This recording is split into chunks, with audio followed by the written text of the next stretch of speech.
बिस्मिल्लाहिर्रहमानिर्रहीम। ये कॉन्ट्रासेप्शन की थर्ड वीडियो है जिसके अंदर हम लॉन्ग एक्टिंग रिवर्सिबल कॉन्ट्रासेप्शन के जो हैं वो पढ़ेंगे। तो लॉन्ग एक्टिंग रिवर्सिबल कॉन्ट्रासेप्शन का क्या मतलब है कि एडमिनिस्ट्रिंग लेस देन वंस पर साइकिल और मंथ। ठीक है, तो कोई भी जो है कॉन्ट्रासेप्टिव मेथड जो भी आप लेस देन वंस पर साइकिल यूज़ करते हैं ना उसको हम लॉन्ग एक्टिंग कहेंगे।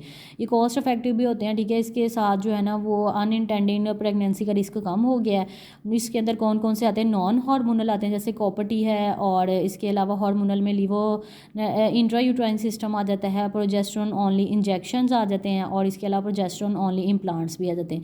इसके अलावा जो है ना ring combine hormonal contraceptive pills के अंदर भी जो रिंग है ना वो भी एक तरह से इसमें ही कंसीडर होती है लॉन्ग एक्टिंग में, क्योंकि वो भी एवरी 3 वीकली ही रखनी होती है। ठीक है, तो नेक्स्ट आ जाता है ये इसके जो है ना वो क्राइटेरिया है, ये आप लोग पढ़ लें ये, क्योंकि इसके अंदर भी ये भी काफ़ी इंपॉर्टेंट है। ठीक है, तो मेन जो हमारा टॉपिक है वो है कॉपर्टी जो और लिवोजेस्ट्रल इंट्रायूट्राइन सिस्टम। गोल्ड स्टैंडर्ड जो आईयूडी है ना वो टी शेप कॉपर आईयूडी है। ठीक है, इसके 388 mm की होती है, और लास्ट होती है वो 10 ईयर, वेयर जो कॉपर्टी और लिवोजेस्ट्रल है वो 3 to 5 ईयर के लिए होती है। ठीक है, तो इसका जो है ना नेक्स्ट आ जाता है जी इफेक्टिवनेस हमने ये बताना है कि कॉपर्टी की जो है ना वो लेस देन 2% है फेलियर रेट, और जबकि जो लिवोजेस्ट्रल का लेस देन 1% है। मोड ऑफ एक्शन इनका जो है ना बहुत इंपॉर्टेंट है कि ये इनहिबिट करते हैं फर्टिलाइजेशन बाय डायरेक्ट टॉक्सिसिटी। ठीक है, और इसके अलावा इन्फ्लेमेटरी रिएक्शन कर देते हैं एंड्रोमीट्रियम के साथ, एंटी इम्प्लांटेशन इफेक्ट होता है, स्पर्म की भी इनहिबिशन कर देते हैं और प्रिवेंट करते हैं, और सर्वाइकल म्यूकोस को भी ठीक कर देते हैं। ठीक है, तो नेक्स्ट ये एक इंपॉर्टेंट पैराग्राफ है कि इंसर्शन और रिमूवल के बारे में क्या प्री रेक्विजिट हैं। तो पेशेंट की सेक्शुअल हिस्ट्री आपने ज़रूर पूछनी है। अगर तो किसी में रिस्क है, STI का रिस्क है, जैसे कि 25 ईयर से कम है, मल्टीपल सेक्शुअल पार्टनर है, मोर देन 1 सेक्शुअल पार्टनर है, तो आपने क्लीमिडिया के लिए ज़रूर टेस्टिंग करनी है। अगर तो कोई हाई रिस्क है और टेस्ट अवेलेबल नहीं है तो आप उसको प्रोफाइलैक्टिक एंटीबायोटिक कवर दे सकते हैं। ठीक है, इसके अलावा पेशेंट को इंसर्शन के टाइम पे एडिशनल प्रोटेक्शन की ज़रूरत नहीं होती, अलबत्ता रिमूवल के टाइम पे जो है ना आपने उसको ज़रूर कहना है कि 7 डेज पहले ही ना वो जो है ना वो एब्सटिनेंस या कॉन्डम्स वगैरह यूज़ कर ले। ठीक है, एंटीबायोटिक प्रोफाइलैक्सिस वगैरह रिकमेंडेड नहीं है। डिसकॉन्टिन्यूशन कब कब जाने ब्लीडिंग, पेन या PID की वजह से पेशेंट जो है इस मेथड को डिसकॉन्टिन्यू करता है। इसमें एक्सपल्शन का रिस्क 1:20 होता है, और मोस्ट कॉमन फर्स्ट 3 मंथ्स में होता है, आफ्टर इंसर्शन और ड्यूरिंग मेंस्ट्रुएशन इसकी एक्सपल्शन होती है। ठीक है, ये भी एक MCQ है। PID का रिस्क 6 फोल्ड इंक्रीज़ हो जाता है इन द फर्स्ट 20 डेज़ के अंदर। ठीक है, मैनेजमेंट अगर तो पेल्विक इन्फेक्शन है तो आपने 3 स्वैब लेने हैं। ठीक है, प्रायर टू कमेंसिंग एंटीबायोटिक। और इसके अलावा जो है ना ये भी एक MCQ है कि intrauterine method can be removed if symptom fail to improve 72 hours after commencement of the antibiotic, यानी 72 आवर्स तक एंटीबायोटिक दे के फिर ही उसको IUD को रिमूव करना है और पार्टनर को भी ट्रीट करना है। ठीक है, नेक्स्ट है कि एक्टिनोमाइसिस लाइक ऑर्गेनिज्म अगर आपको मिलते हैं तो अगर तो पेशेंट को सिम्टम नहीं है तो आपने रिमूव नहीं करनी डिवाइस को। अगर पेशेंट को सिम्टम आते हैं तो आपने उसको कहना है कि मेडिकल एडवाइस ले, और इसके अलावा उसका ना आपने उसकी जो है ना रिमूव कर देनी है।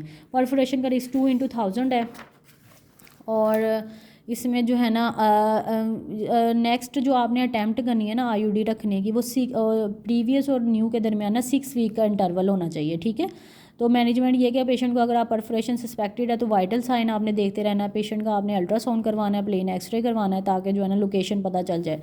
एक्टोपिक प्रेगनेंसी का रिस्क 0.02 पर 100 वुमेन ईयर है। Bleeding pattern, spotting, regular bleeding, heavier और लॉन्गर पीरियड्स आते हैं। इरेगुलर स्पॉटिंग वगैरह भी फर्स्ट 6 to 8 मंथ के अंदर लिवोजेस्ट्रल के साथ कॉमन है।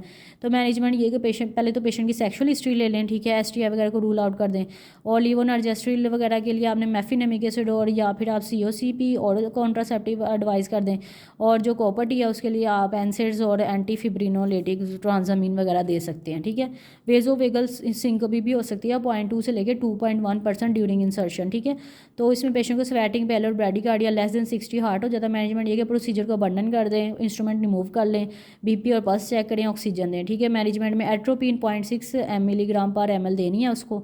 ठीक है, और फ्यू मिनट्स के बाद अप टू 3 mg की मैक्सिमम डोज आप दे सकते हैं एट्रोपिन की।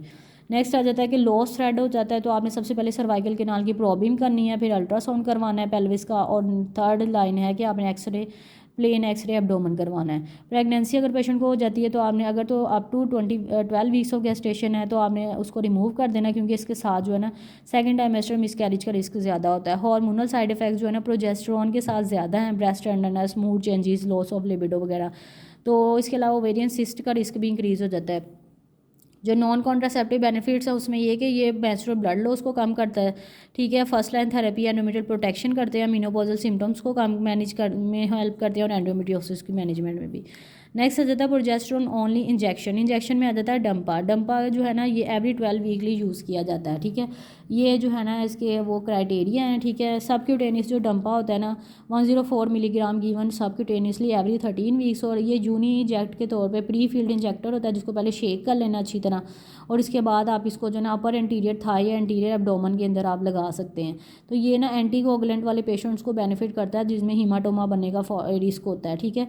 ओबीज वुमेन में भी आप यूज़ कर सकते हैं। जो नेटिन 200 mg है ना वो शॉर्ट टर्म यूज़ होता है और एवरी 8 वीकली आपने यूज़ करना होता है, यानी 2 तरह का जो है ना इंजेक्शन है, डंपा और नेटिन।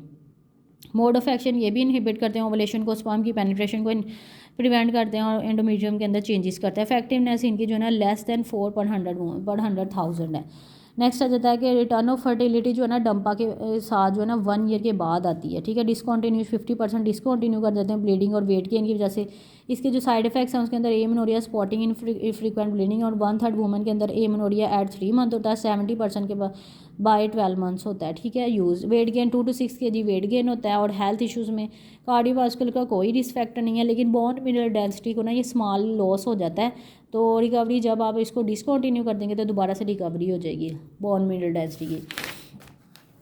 नेक्स्ट है कि आपने जो है ना अंडर 18 ईयर वालों के अंदर आपने डंपा को फर्स्ट लाइन कॉन्ट्रासेप्टिव के तौर पे नहीं लेना, और इसके अलावा आपने जो है ना जिनमें ऑस्टियोप्रोसिस का रिस्क है उनके अंदर भी आपने यूज़ नहीं करना। ड्रग इंट्रैक्शन इसके साथ जो है ना एंजाइम इंड्यूसिंग ड्रग्स जो है ना वो रिड्यूस नहीं करती कॉन्ट्रासेप्शन एफिकेसी को, और नॉन कॉन्ट्रासेप्टिव बेनिफिट्स हैं डिसमेनोरिया और एंडोमेट्रियोसिस।